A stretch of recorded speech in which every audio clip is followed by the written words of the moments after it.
my name is Kristen, and I want to leave an honest review about the Sports Stories book.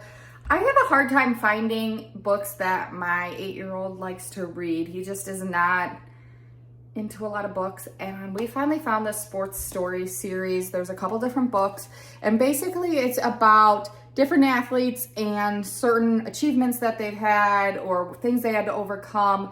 It's just a great book, especially for somebody his age where he's starting to get into sports, starting to understand how mean sports can be and the things that you have to overcome as athletes, whether it's race, diversity, shortness, anything, whatever. These athletes have overcome everything. He's halfway through this book, and it really contains, I think there's 12 stories. Yep, 12 athletes in this book, and they are gymnasts, football players, baseball players, soccer players, about any sport, there's at least one person in here about it. And if your kid loves sports and is involved in sports, I highly recommend these books because it really talks about some of the biggest obstacles that some of these athletes had to overcome, whether it was money or running or anything like that.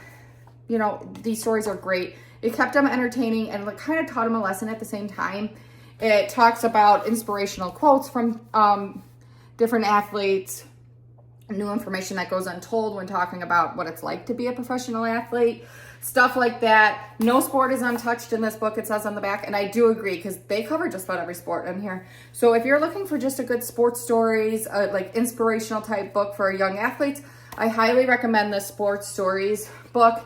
The lettering is very good for my 8-year-old. He's going into 3rd grade, and he can read this pretty easily for him. There are a couple hard words, but because it talks about like Olympics and stuff like that. And then it kind of has a picture of who they're talking about. So this is Josh Allen here, and he played football. So they just kind of do like a little drawing of him.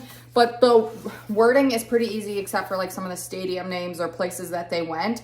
But overall, my 8-year-old can read this book really easily, and he really enjoyed it.